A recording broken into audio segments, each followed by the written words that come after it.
Gereja Katolik Roma mengklaim bahwa mereka yang kasih kita Alkitab ini, ya.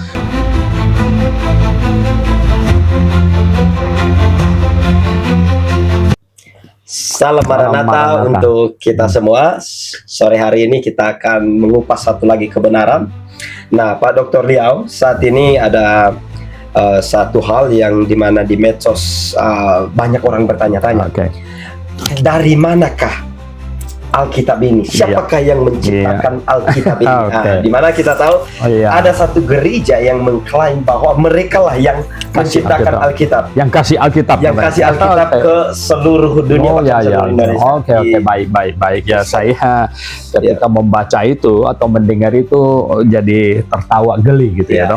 Nah, sebenarnya kita boleh terang-terangan berkata bahwa Gereja Katolik Roma mengklaim bahwa mereka yang kasih kita Alkitab ini, ya.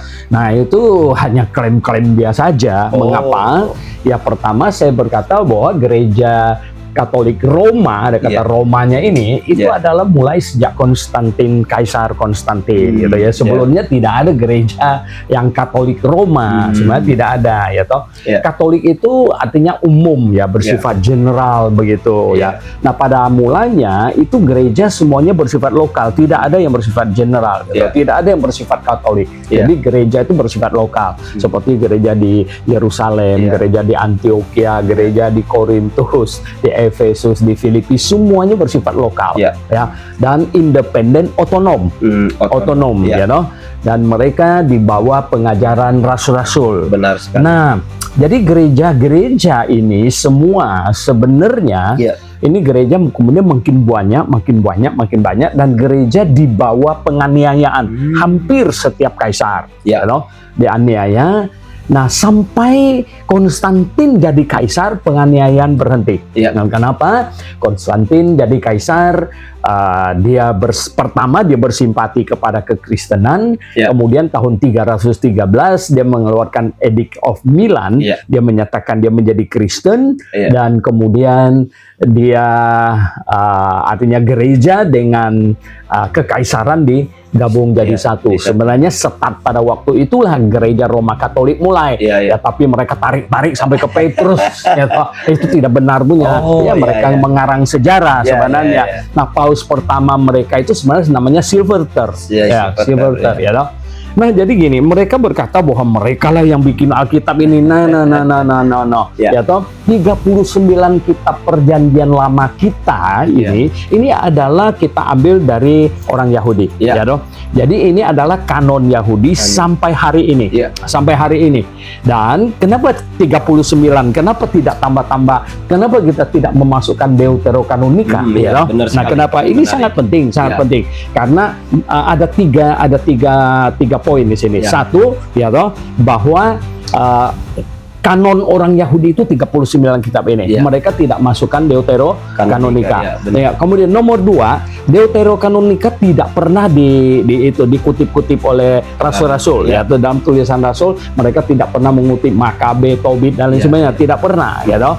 Dan sebenarnya yang ketiga, ya toh, poin yang ketiga tidak masuk itu adalah Deuterokanonika memiliki pengajaran yang bertentangan dengan Alkitab kita, Di antaranya misalnya di Tobit dan Makabe ada di situ mengajarkan berdoa untuk orang yang sudah mati. Tidak ada di dalam Alkitab kita. Jadi itu bertentangan, gitu ya.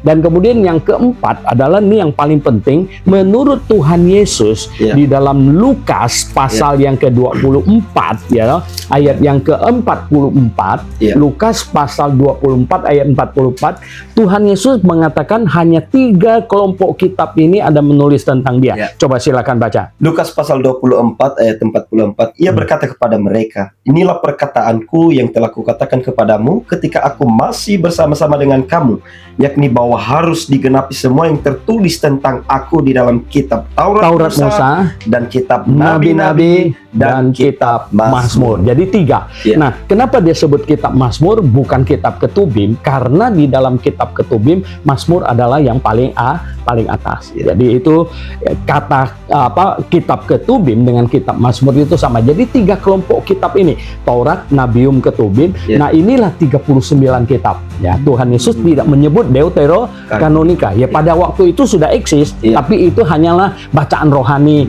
ya, atau itu tulisan-tulisan yang tidak diinspirasikan. Nah, kemudian ya Perjanjian Baru. Kenapa di tangan kita ada Perjanjian Baru?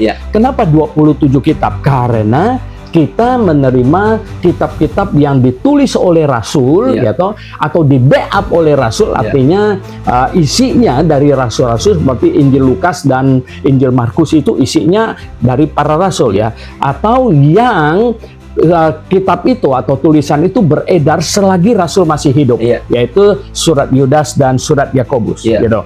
Nah, ini seperti Rasul Paulus, dia kirim surat ke Roma, dia kirim surat ke Korintus, ke Filipi, ke Efesus. Ini surat itu ada di jemaat-jemaat lokal itu, surat itu. Jadi surat Korintus ada di Korintus, surat Efesus ada di Efesus, begitu. Nah, bagaimanakah? Jadi abad pertama ini surat-surat ada. Jadi akhirnya mereka saling menyalin. Saling menyalin. Jadi ketika orang Korintus pergi ke Efesus, mendengar jemaat Efesus berkata bahwa di sini ada Rasul Paulus ada kirim surat untuk kami, setelah dia baca bagaimana? Sekarang saya salin bawa pulang, katanya. Nah, akhirnya di Korintus ada surat Korintus, ada surat Efesus. Begitulah akhirnya mereka bertambah. Nah, begitulah sebenarnya kitab Perjanjian Baru ini dikoleksi, ya, dikoleksi oleh jemaat-jemaat semuanya, dan mereka menyimpannya dengan baik, mencatat, menyalinkannya dengan baik, gitu, karena mereka sangat meyakini bahwa itu diinspirasikan. Pengajaran di San Rasul saja mereka anggap firman Tuhan, apalagi yang tertulis, begitu. Nah, jadi, akhirnya 27 kitab yang ada di kitab kita ini adalah, ya toh, kitab-kitab yang diakui oleh gereja-gereja awal yang bukan Katolik, gitu ya. Gereja-gereja awal, ya toh, mereka semuanya mengakui ini firman Tuhan. Ya, memang jumlah kanonnya ada yang bisa mengumpulkan lumayan banyak, ya, misalnya 25, tapi ada yang hanya berhasil mengumpulkan 20, gitu. Ini kan di zaman itu memang belum ada cetakan, ya, itu memang bersifat lepas satu-satu surat, begitu ya.